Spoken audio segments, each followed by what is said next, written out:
Ladies and gentlemen, my task is simply to invite you to ask questions of any or all of us, and we'll try to do our best to answer, and maybe if you have a specific person in mind who'd like to lead off the conversations, then away you go. But I'm in your hands completely. I will just direct the questions and ask you if you have questions to ask. Can I ask whether somebody would like to begin our discussion?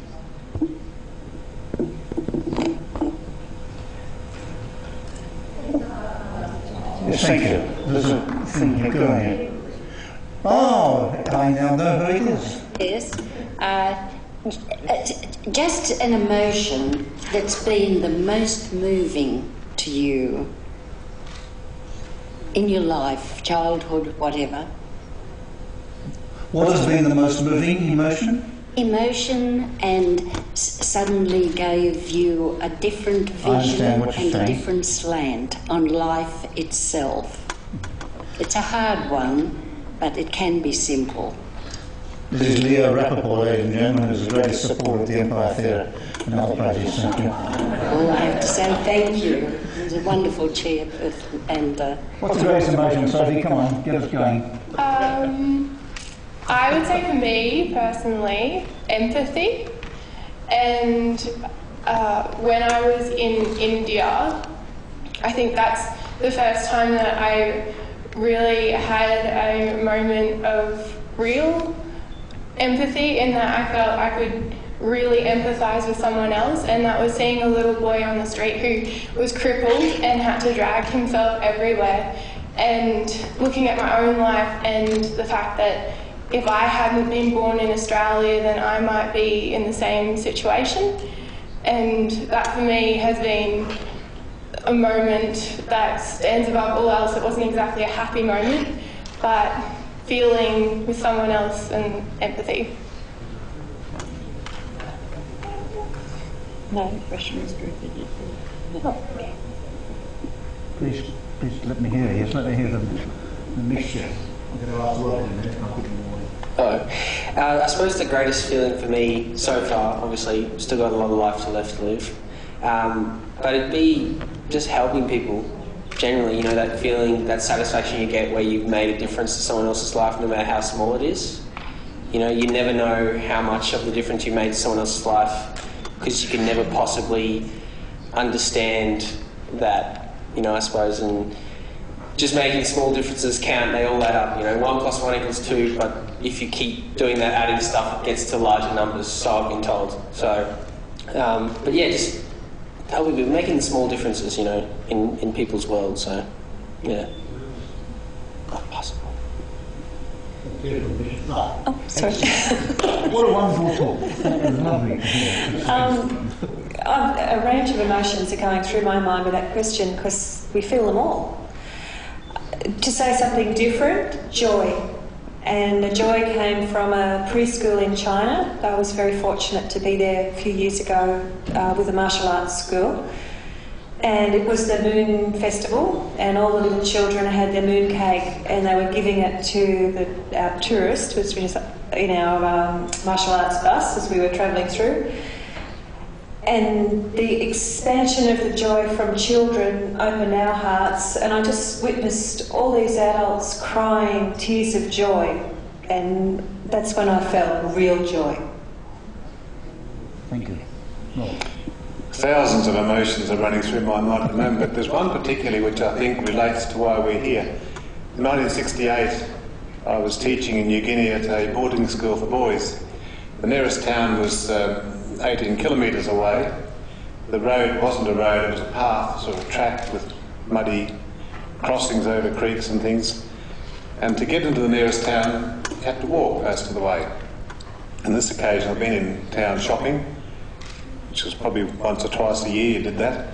And I noticed that there were a whole lot of parkwins lined up waiting for a bus to come and take them back to their village, which wasn't very far out of town.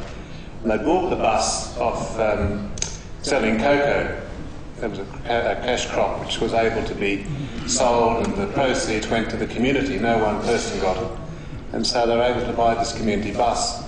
And I thought every kilometre that I don't have to walk back is going to be a blessing. So I went up to one of the men and said, may I have a ride back to your village in your bus? Oh, brother, certainly. And he was sort of all over me with generosity. And as I stood there talking with them, two white men walked past and spat on me and said, "Boom, lover." And that was one of those emotional moments in life when you realised how blessed it was not to be bigoted, and how embarrassed I felt for these people offering generosity and being put down through me. And it brings tears to my eyes now as I think of it. It was just so emotional. And I think it fits in with what we've been doing these last couple of days, that we really need to be ready to bear the pain of things like that, to stand up for those who are marginalised or weaker than we are. Thank you. Leah, would you allow me to expand your question a little, because I want to tell you a subjective story. And you know a little of me, I know even less about you. The most emotional thing that's happened to me in my adult life, apart from meeting my wife, which was too long ago to remember, 20 years ago, almost to the day, I received a letter, a poem from a man called Douglas Lewis, it turned out. And the letter began, "Dear Peter, you won't remember me, but I was in the Windsor Hotel in Melbourne last week, and I said to the bar lady, that picture on the wall there is of the 1948 Test series in London when the great Don Ledman played cricket." And she said, "Yes." And he said, in his letter, I then said to her, "I took two young people called John and Peter Swannell. John's my twin brother, same age as me. I took two young people to this test match in 1948. And she said, as he said in the letter, "Oh, that's strange. There's somebody called Peter Swannell who's the Vice-Chancellor in Australia." Now, that's a very strange bar lady, but not all bar ladies are all Vice-Chancellors, but there it was. And the letter went on. The reason why it's emotional is because the last time I saw Douglas Lewis was when I was a 10-year-old pupil at a primary school in London, and Douglas Lewis was the most important influence on my life of anybody other than my parents. And if I could just take one more minute, because in fact it's conditioned the whole way I think about what we can achieve and what we can't achieve. Because when we left that little school, and Douglas I since met, and he came to Toowoomba to meet us, I might say, a few years ago now. But when I left school, he called my brother, my twin brother, into his office and said, "John, you and I have done lots of things together." He taught us maths, and it was in those days when we were allowed to go with school teachers to see football matches and cricket matches, so there wasn't all the fear of what might horribly happen. And Douglas was an immaculate man. He was only a young school teacher. He called him into the office and he said, "John, I want you to take this." And he took out of his pocket a pen, a beautiful fountain pen. He said to John, "I want you to use this pen, John, to remember all the things we've learnt together. But you must promise me one thing, that when you play soccer for Great Britain for the first time, you must use this pen to sign your autograph." And he called me into the office and said, "Peter, remember, I come from a working class family near London, I didn't know what a university was." He said, "Peter, I want you to have this pen, and I want you to remember what we've done together and what we've learned about maths and soccer. But you must promise me that when you go to write a scholarship to the university," I didn't know what that was, he said, "you must promise me to use this pen." And I used the pen, in fact, and my brother used his pen to sign his first autograph when he played the first of the 110 times for England in the 60s and 70s.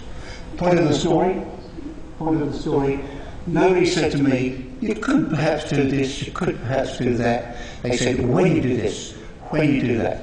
And then I meet this guy who's now, I might say, 85 and fit as a fiddle almost, and just an emotional thing which says that's the way we learn about getting involved in things, that people interact with us, do much more than just be school teachers, and much more than just be formal with us.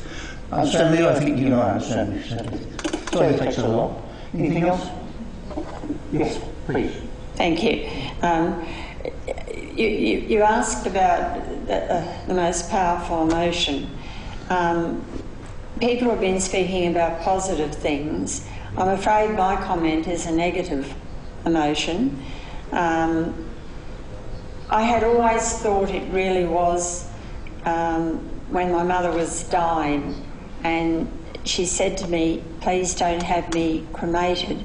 And I said, "Well, of course not, Mum. You know, we've got the double grave," and Pop was already in it. Called him Pop because he must have popped in and out half a dozen times. Mum had 7 kids and we had cheap properties out west, so Pop was his name, right? So we had the double grave and Mum was to go into it, and I said, "Of course not, Mum, but, you know, why don't you want to be cremated? Because I'm going to be, you know." She said, "I don't want to burn twice." I said, "Are you talking about purgatory?" She said, "Yes." I said, to myself, I said, "I don't believe this." I said, "I'll come back to you, Mum." So I dashed up to the presbytery without any appointment or anything, and spoke to the priest there, and I said, "Well, what's the latest on purgatory?" He said, "Well, we got rid of it years ago." I said, "I beg your pardon?" I said, "I thought God created it, you know, that's what I was taught." No, the church did. We got rid of it. I said, "Well, what about limbo?" "Oh, that went years ahead." I said, "Well, would you mind getting yourself down there and telling my mother, who's dying, that she's not going to burn when she dies?" Now, I thought that was one of the saddest moments of my life, that this lady of 88 who was dying was not frightened of dying, she was frightened of burning twice because of a lie told by the Catholic Church, and perpetuated again very recently by the most recent Pope, who came out and said, and I know this is not going to go down well with the religious people here, and I'm sorry, but you asked the question, I'm going to answer it. I may never get asked to speak again. I will disappear from Toowoomba if I have to, but I would like to answer the question. What the hell, where was I? Listen, I said I had epilepsy, and I don't hide it by saying it's a senior moment, right? The kind I have affects my verbal memory in the left side. I forgot what I was talking about. The Pope, oh, thank you, right. What he came out and said, and it was announced on TV, was, I couldn't believe it. I sort of thought, gee, I've got wax in my ears or something. He said, I'm, you know, like paraphrasing obviously because I can't remember the words, but it was to this effect. "I have decided that if people do X, Y, Z, I will be able to absolve them from a certain number of years in purgatory." And I just about fell off the TV chair. I thought, but you haven't got it. You got rid of it years ago, you know. So when people say, you know, things like, you know, emotions, right? I thought of, first of all, my mother. Then there was this one, and I think another lie has been perpetuated again because of religion. I would just like to say also that when I spoke at the first forum, I think quite a lot had been said about religious issues, and I stood up after listening for a while and I said, it seems to me that the premise behind all of these peace and harmony forums is that without religion we cannot have peace and harmony. And I said, I'm sorry, but I disagree. And I hope with my talk today I have shown to you that it is possible to have peace and harmony without having religion. And it is possible to have peace and harmony with religion. What I ask is that we respect each other. The sad part for me was having to get up and say that in a room full of people who were there because they believed in what they believed in. And I am strongly of the belief that what the Buddhist people preach about being good people is well worthwhile opening our hearts to and taking on board. But it was very sad for me to have to stand up and say that at such a meeting. Thank you. Thank you. Thank you. That's all your fault, Leah. You caused all that. We've got a question at the front here. Thank you. I wanted to thank you very much. I'm sorry I forgot your name. I enjoyed your speech very much. The lady that... Yes, Betty. I'm extremely short-sighted in I just wanted to very humbly suggest something. Two things, in fact. Please forgive me too, because I also have a big mouth. So if I'm saying anything that you wouldn't like, please forgive me. But may I suggest that by criticizing the people who believe in religion, we also probably not in the pathway of peace and unity. Because as you said yourself, you're good, I'm good, so we both are good. We all are good. So I believe, well, whatever the religious Catholic, Jews, everybody is saying that's fine, they are good, I'm good, we are good.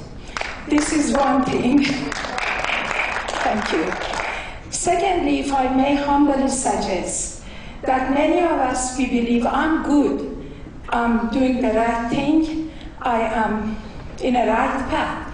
Excellent, I agree with you in many ways. But may I please say that it is my view, and I'm not imposing on anybody, but the source of all goodness is, in fact, divine guidance.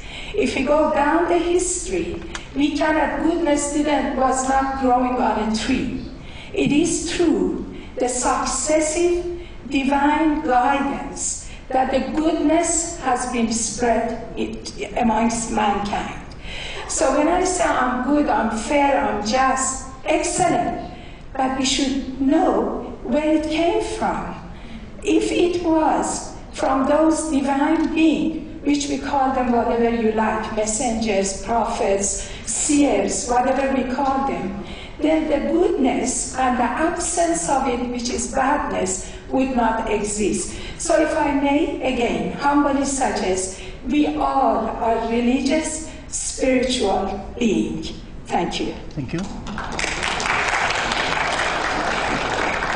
Yes, the gentleman followed by the good lady.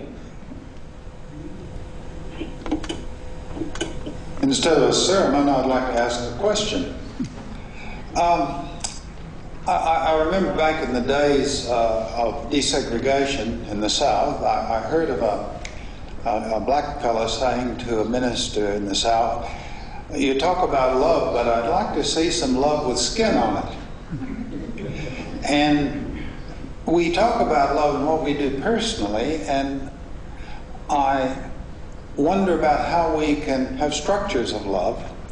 And I've been thinking, you know, we have the Queensland churches together, for instance, and in a town like ours, which is so multi-faith, would it be a good idea to have an organization or a council or a meeting of people who are heads of the religions together? And I'd say I'd include a humanist there too, because I think you're absolutely right. But wouldn't that be a good idea? I just wonder what you think. I'll come back to you just a moment. The comment made earlier about the lady with the meditation group, inviting people to come along to that.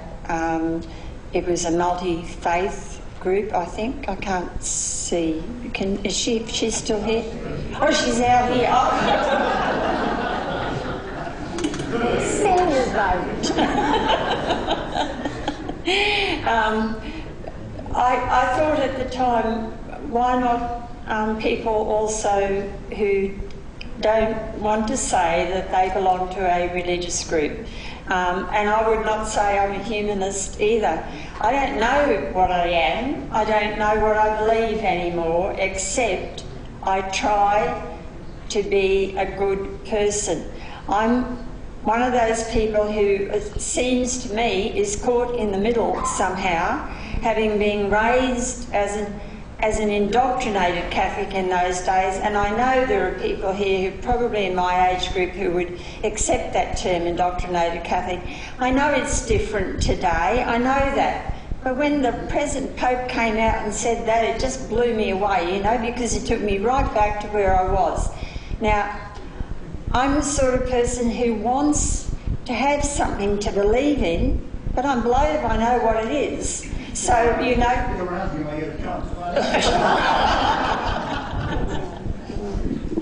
I think when I was talking, I did talk about coming together, whether you had a faith or no faith, doesn't matter. And I think we get lost in words. I think words become, that's why I'm all for silence and stillness, you know, nothing to prove, nothing to lose. Yeah, and stop trying to push our cases.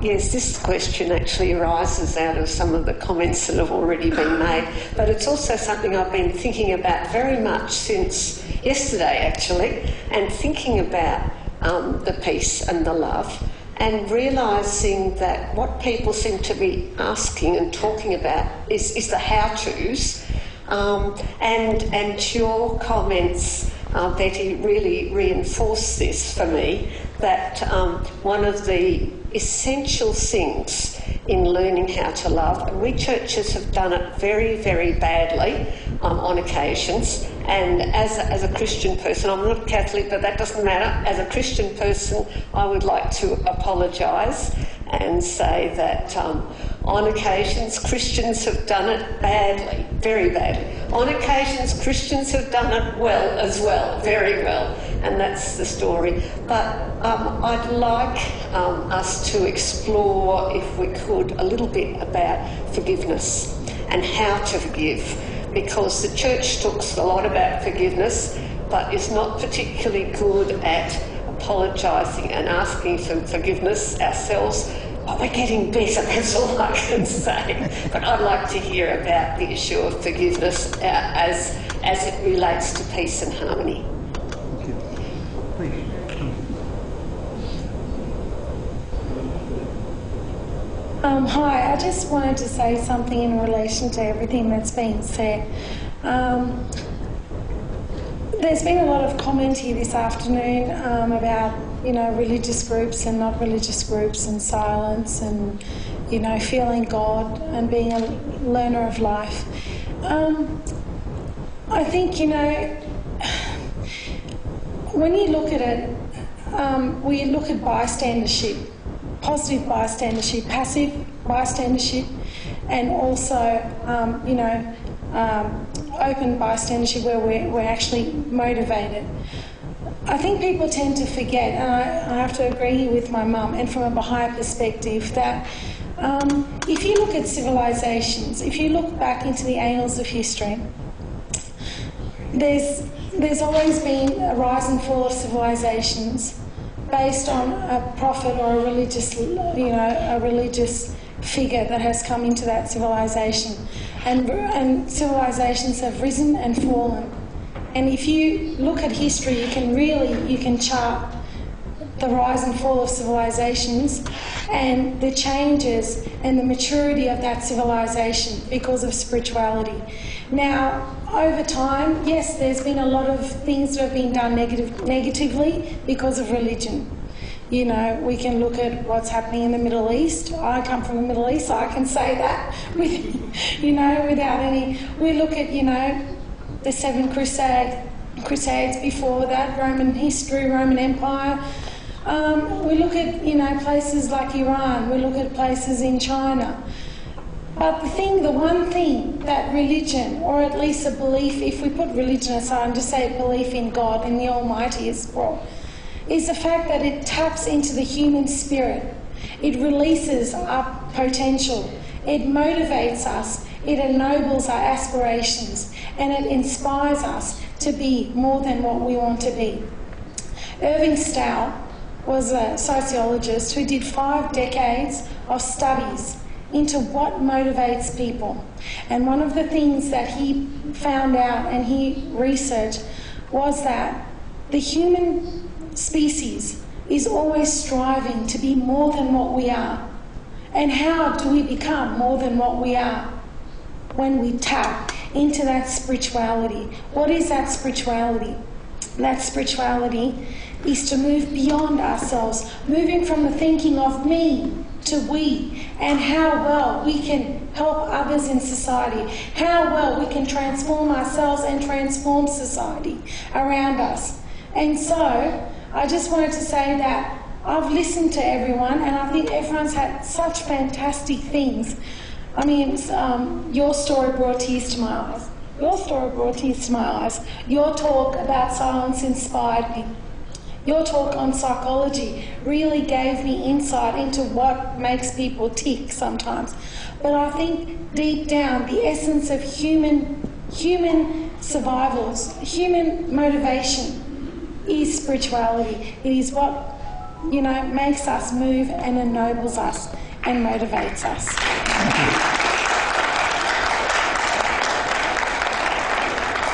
We have another contributor from the front. Thank you so much. Thanks. Professor, as I'm a little light-minded, with your permission, we change the subject. Who knows Omar Khayyam here? He said,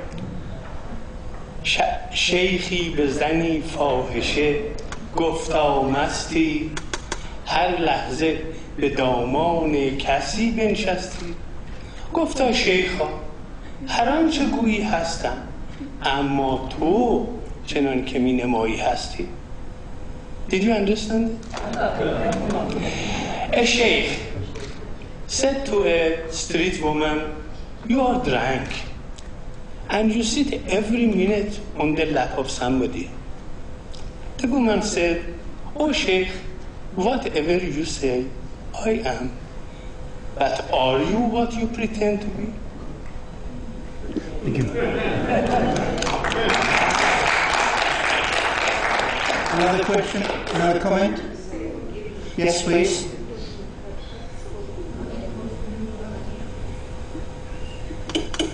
The very broken people that we all meet from time to time, and also the brokenness we all feel from time to time. I'd like anyone's thoughts on bringing peace and love and goodness from that brokenness. From the brokenness. Yes. Any commentary for that? I'm interested. We have yes, please.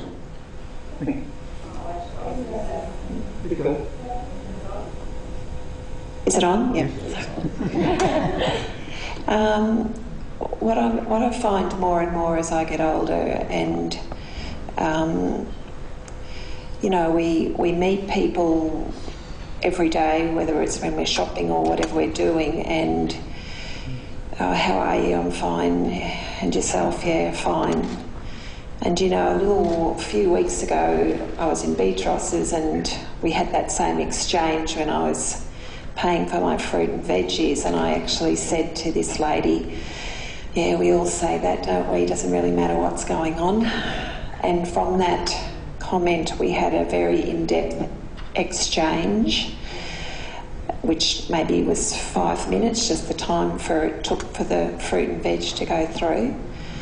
That was a deep and meaningful, it's the sharing of the stories rather than this flippant, I'm fine, you're fine, and on we go. And I think that's connection, and, it's the learning. We all have our battles, and that's why we need to be so kind to each other, because everyone on this earth is in some kind of battle with themselves, in themselves. So for me, it's connection, meaningful connection. It doesn't have to be a great big thing. It can be in everyday little encounters. Thank you. Thank you.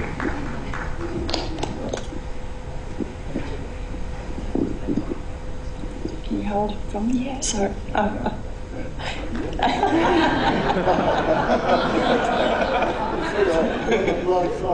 Shall I wait for you, sir? No, you carry on, please. No, you carry on, please. Nita McFarlane, I always find the word spirituality a very slippery sort of a word. You used it quite a number of times. To define it, your meaning of spirituality for me, please. Sorry, can I interrupt?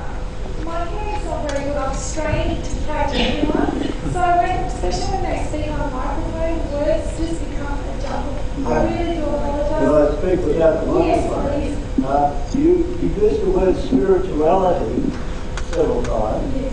Now, I always have difficulty with this word spirituality because when people use it, I don't know really what they're talking about. Could you define what your meaning of spirituality is? Well, spirituality for me as a Baha'i comes from God. So we can't be spiritual beings without being educated. As I think sorry, the lady at the end, Betty, yeah, sorry.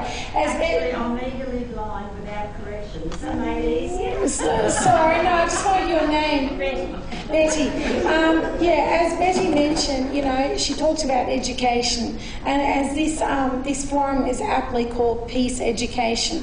You see, we're all spiritual beings because as Baha'is we believe that we reflect the virtues of God and that we've been created to know and to worship God. But how do we cultivate this spirituality? How do we become spiritual people? What is spirituality? Well, this starts from education. How does this education come about? Obviously from the prophets and the divine teachers of every dispensation.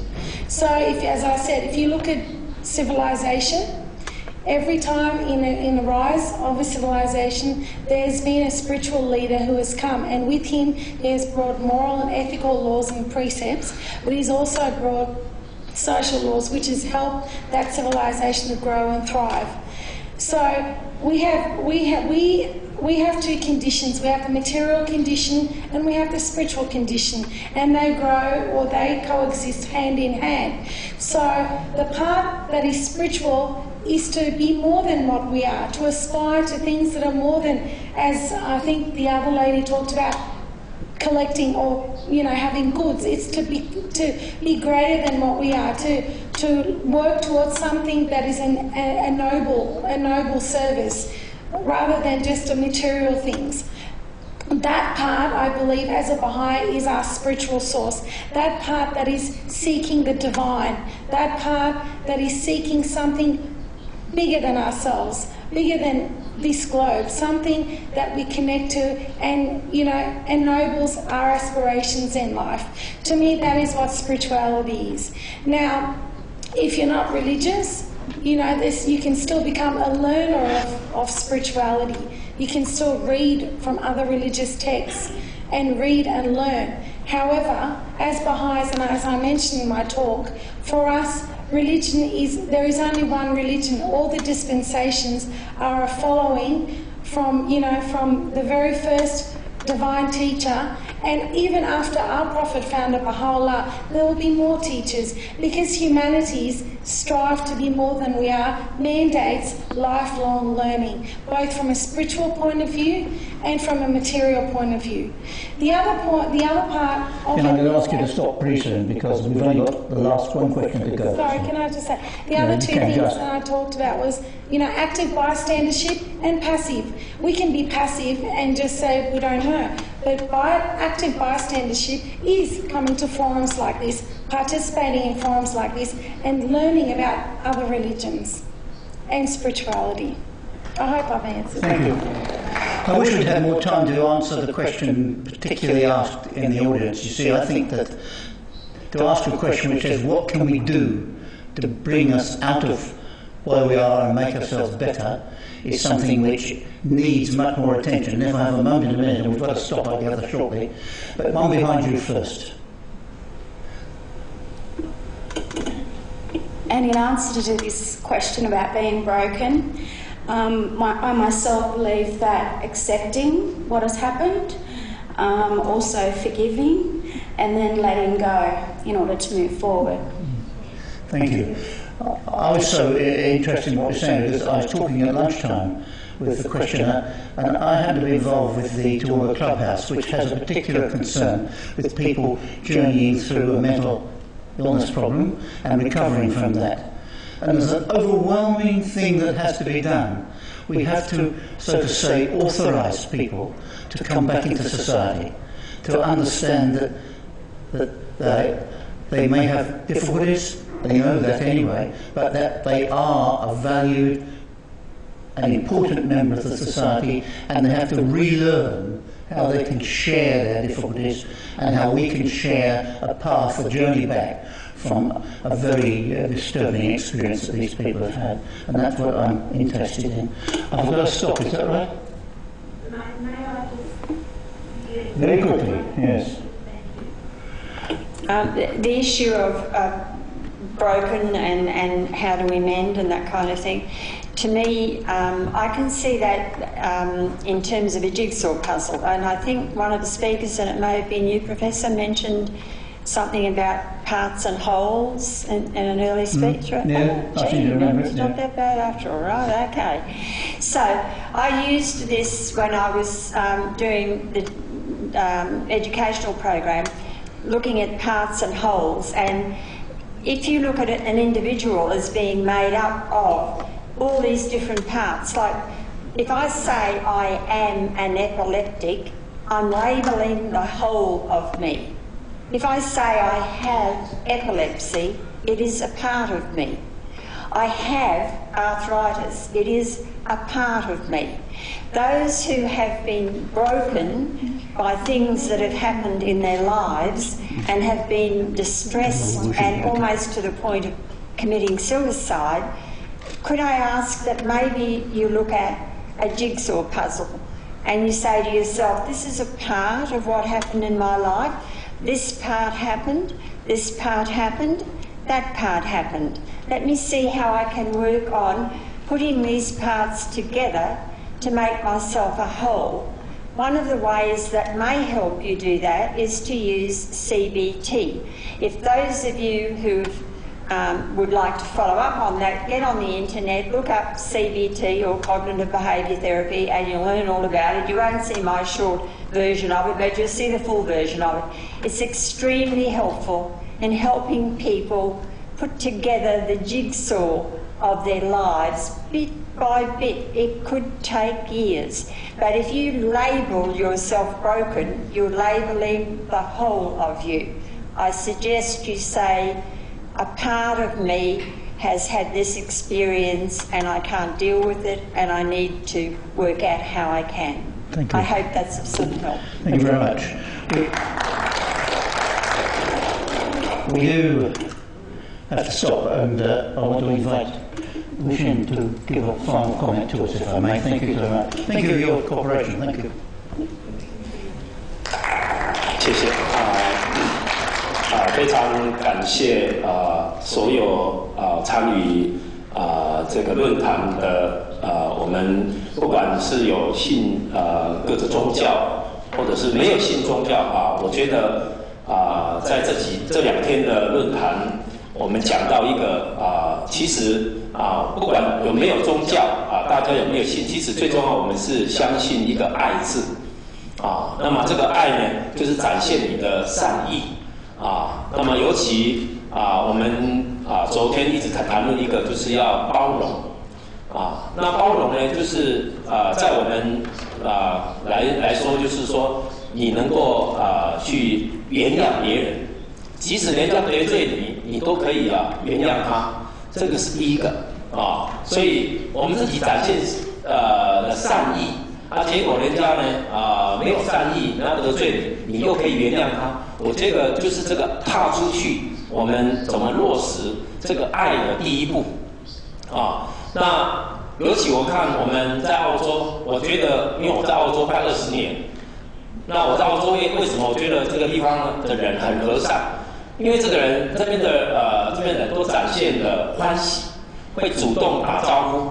这个打招呼呢，就展现了我们一种善意了可是如果你到亚洲，为什么说中国人好像呢就是见面了，好像我欠他几千万一样为什么呢？因为他一副苦瓜脸他没有那个善意所以呢让我们感觉到他跟我的距离就是不能够很亲近可是我们在澳洲呢，第一个就是善意。那我觉得 Sophie 他走这么多，我觉得应该他会觉得在佛法他感觉这么喜欢，就是刚刚讲是人，因为人有善意那其实呢，在亚洲一些地方我觉得他有善意，他不敢表达你像我到斯里兰卡我在缅甸，我觉得那些的人他有善意，他呢不好意思表达你看我遇到一个在观光圣地因为我们都去佛寺去参拜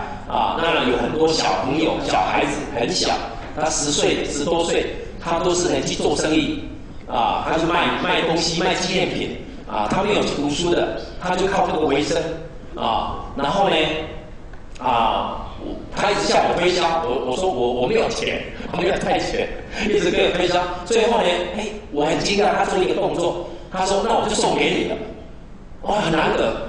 我说呢，这个在别的地方是不可能，可是呢，在这个地方，他竟然说：“我送给你，不用钱了，不用钱了。”我觉得他有这个善意，但是他们不好意思表现，因为他的习惯还没有训练到，他随时可以展现他的善意。但是我相信这个是可以培养。像我们静中学院，我们这些穿着这个制服的，这些就是我们的义工。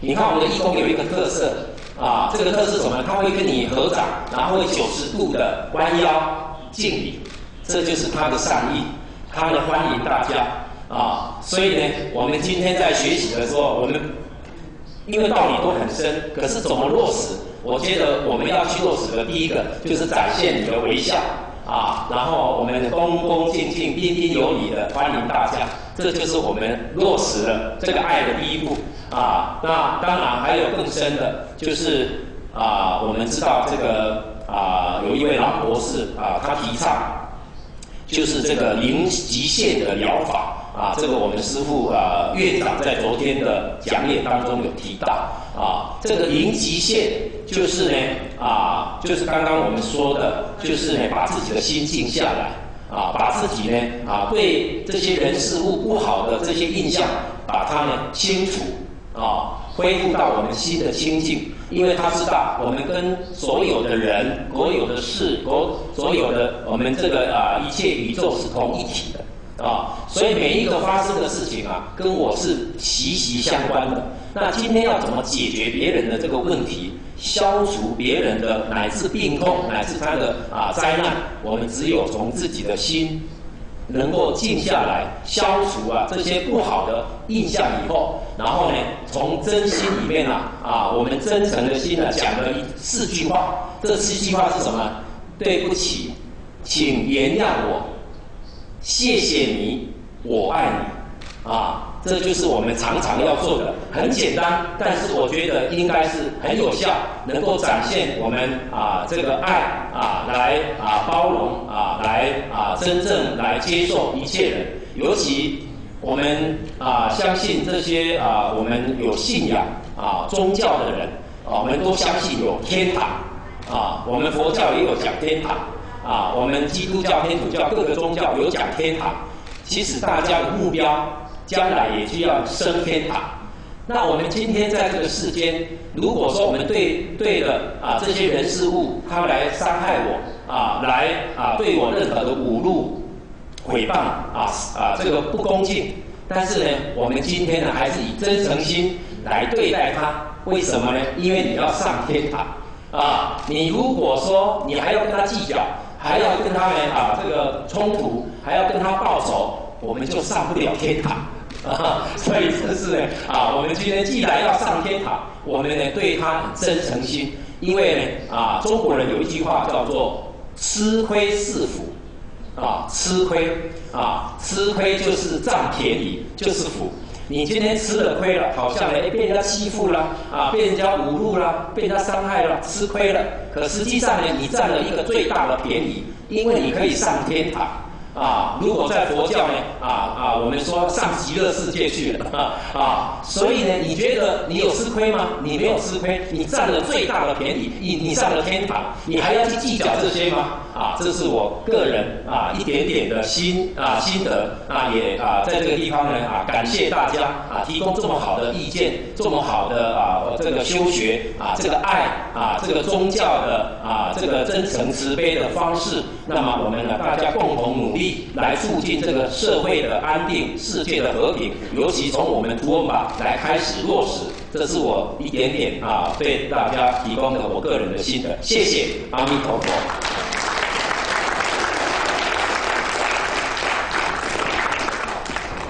Just join with me again, would you, in thanking Venerable Wuxin for his closing address. Thank you so much.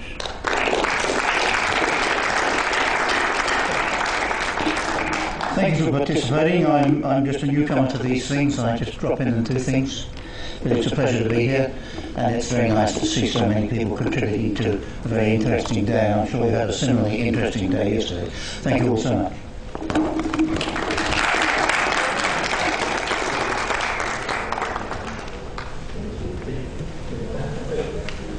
And thank you, Professor Peter Swannell, for chairing that question and answer time for us.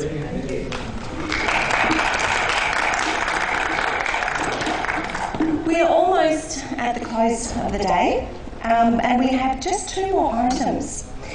Delwyn, where's Delwyn? Delwyn has prepared something she would like to read to you. Would you like to come down and do that, Delwyn?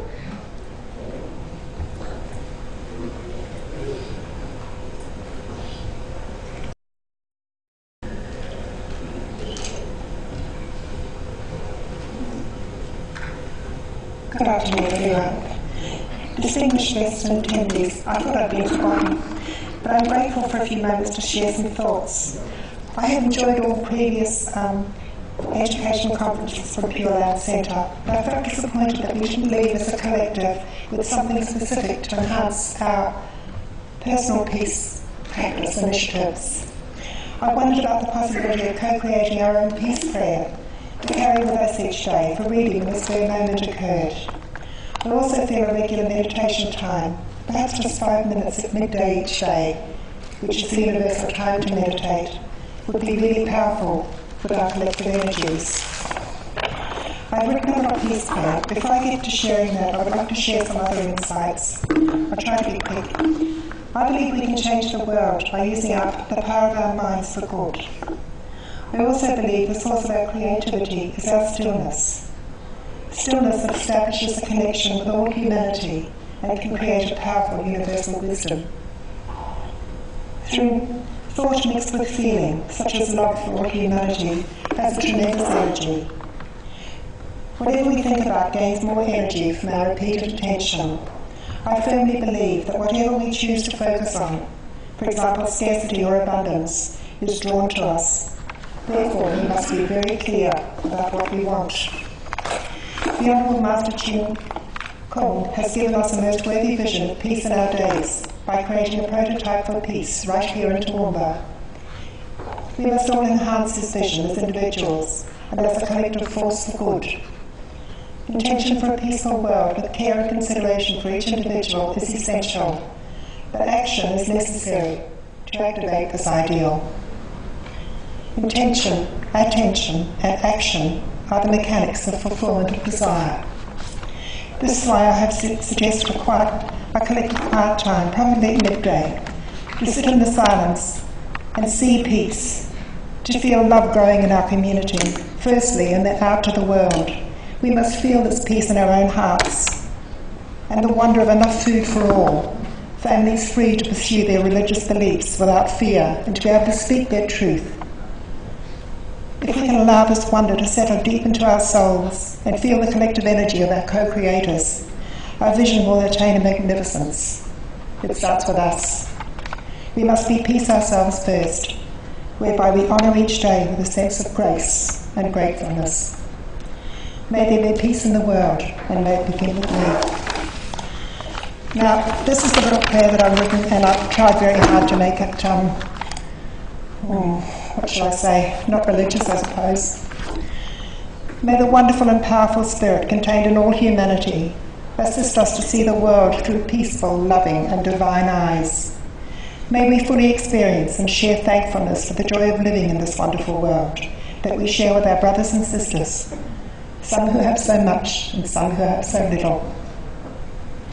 We all seek oneness for the God of our hearts, whoever and whatever we envisage this to be. May we always choose peace and be guided by this wonder. As we join together for this purpose, may our vision be guided by a higher power as we answer this call for love and oneness. I'm just going to finish with the wonderful words I learned at Pure Road Centre. I am sorry. Please forgive me. Thank you. And I love you. Thank you. Thank you, Dylan. And Loretta, where are you? Over here? She is going to sing for us. Isn't that lovely? Thank you so much, Loretta.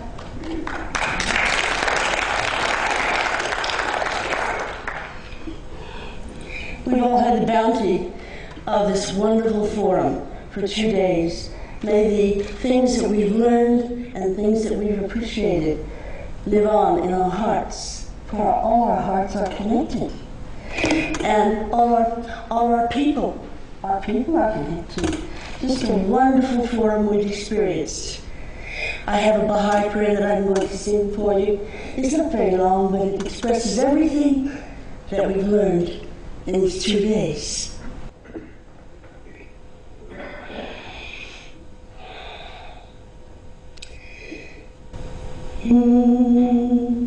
Fill thou, O God, our home with harmony and happiness, with laughter and delight, with radiant kindness and ever-flowing joy. May the union of our hearts, thy love may find a lodging place, and thou thyself mayst make this home of ours thine own.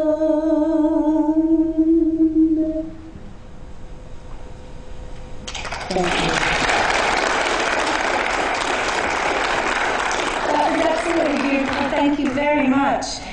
Well, that concludes the Peace Education Forum, and I think there are no more words that I can add to all that's been said, except perhaps you'd like to continue your friendship and conversation over afternoon tea in the foyer. And I guess we all go forth in peace.